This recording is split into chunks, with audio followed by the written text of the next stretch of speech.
Welcome to Spotlight Chronicles. Today, we're taking a deep dive into, well, one of Hollywood's most talked about, definitely most controversial, and truly unforgettable moments.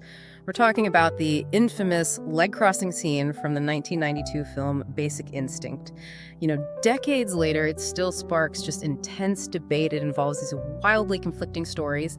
And as we're going to unpack today, it came with some really surprising and honestly sometimes devastating personal costs for the star right at the center of it all. That's exactly right.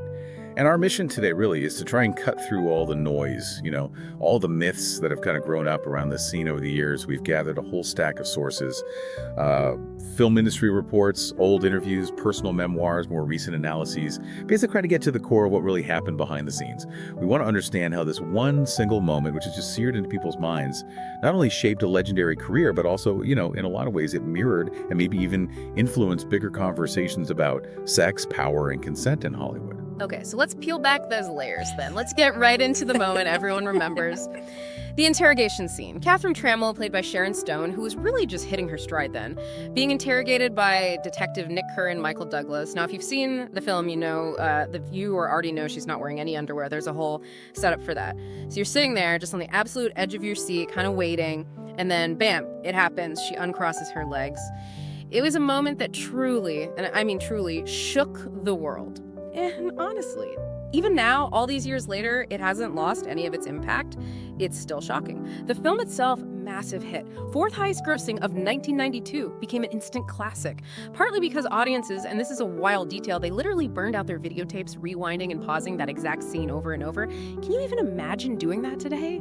The wear and tear. It really speaks to the scene's immediate power, doesn't it? Yeah. It just hit a nerve, Yeah. a huge cultural moment. But what's even more fascinating for us, I think, and what's still just completely unresolved, like 30 years on, is that central question we're diving into.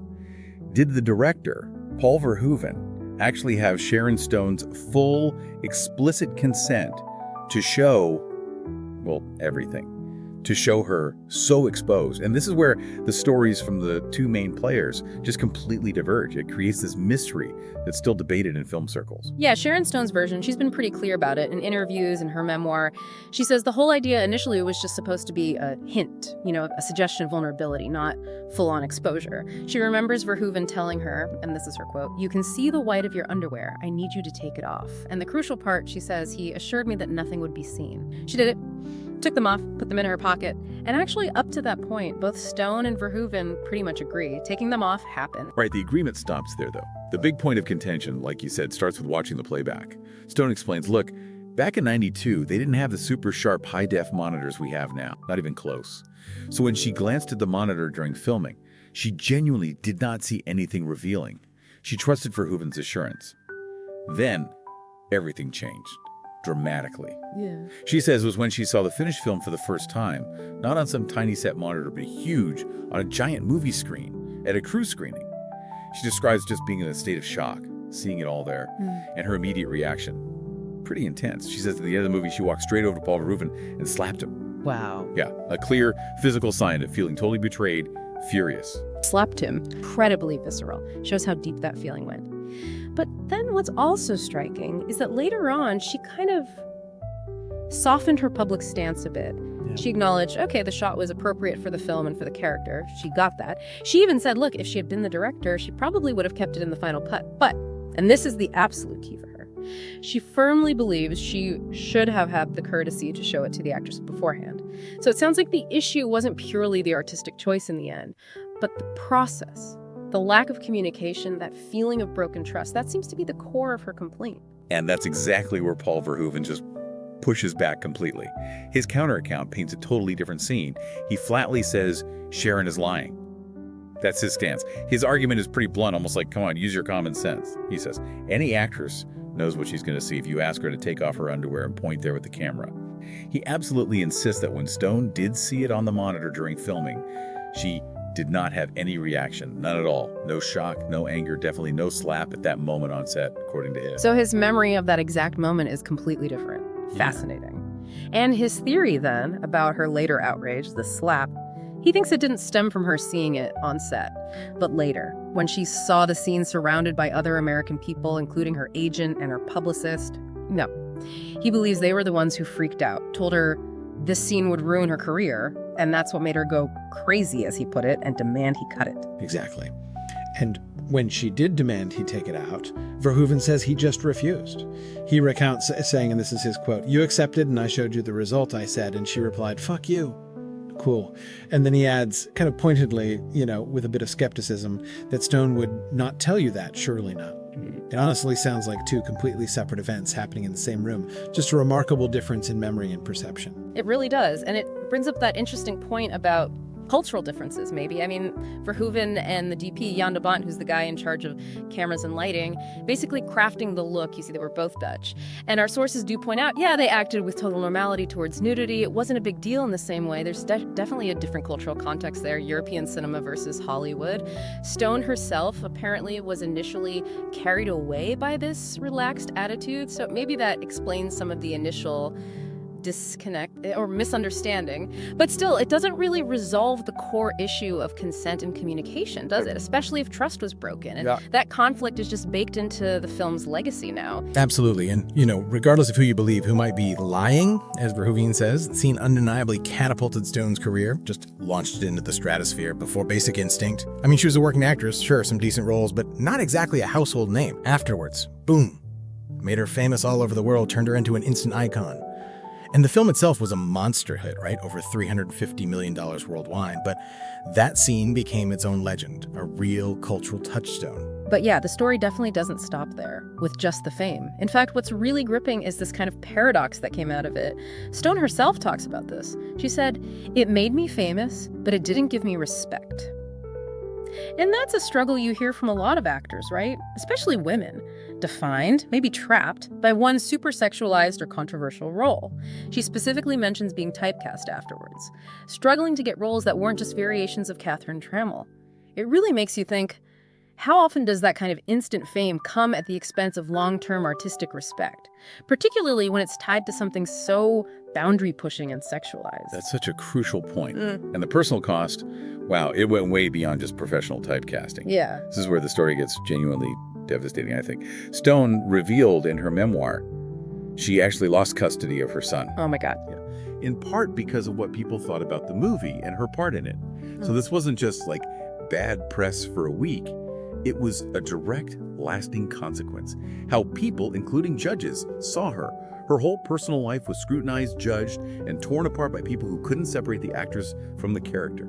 That custody battle, it's not just heartbreaking personally, it's a really stark example of how public perception, whipped up by media and judgment, can just hammer the most private parts of someone's life, especially for a woman in the public eye. Back then, dealing with changing ideas about sexuality and being a mother, it really shows that double standard, Absolutely, and it makes you wonder how many others, especially back then, went through similar things, maybe without the platform to even talk about it later.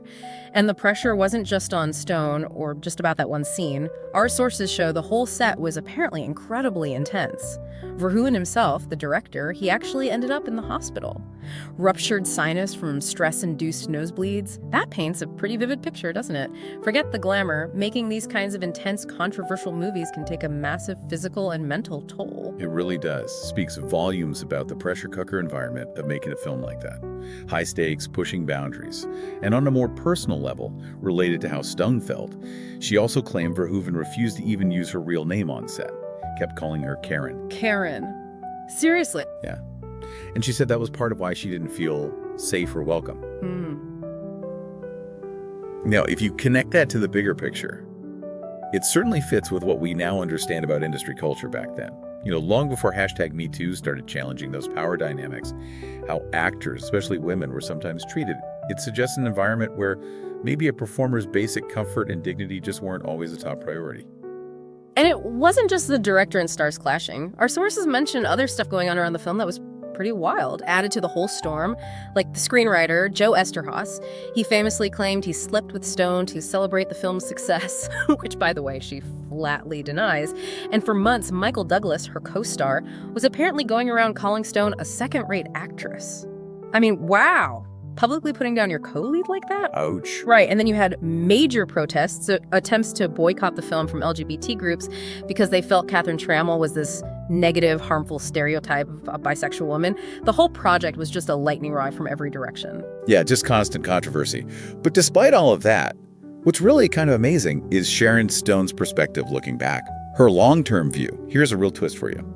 Despite the anger, feeling manipulated, Stone actually had the legal right to cut the now famous interrogation scene after she saw it and objected. She could have cut it. Yes, but she chose not to. It wasn't like she was powerless. She made an active decision. Okay, that is the real kicker, isn't it? She had the power to erase the very thing that caused all this pain and notoriety, and her realization was, as she put it, I understood as the director, not the girl in the movie, that it made the movie better. She saw that that single moment would make a basic instinct unforgettable. That's just an incredible amount of, agency and artistic perspective coming from someone who felt so wronged. Being able to separate the personal hurt from the professional judgment, that's really something. It really is. Yeah. And now, looking back, she's in her late 60s.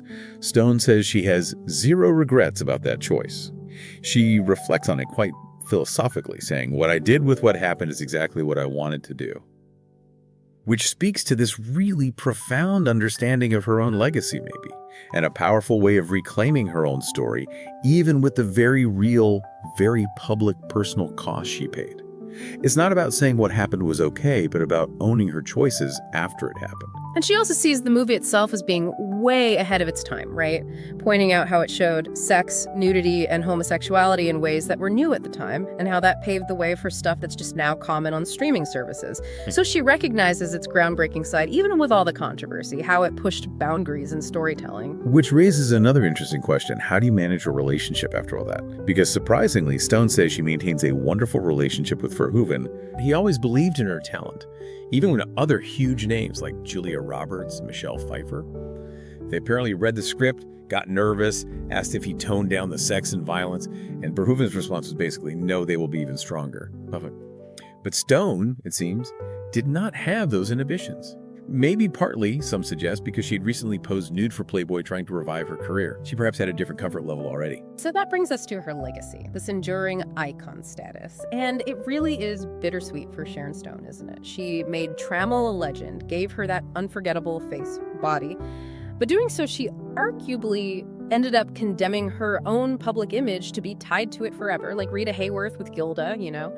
Stone is remembered in film history, but so often only as Catherine Trammell in people's minds. It's powerful, but limiting. Yet Verhoeven himself, the guy who caused so much of the drama, gives this really insightful take on her talent.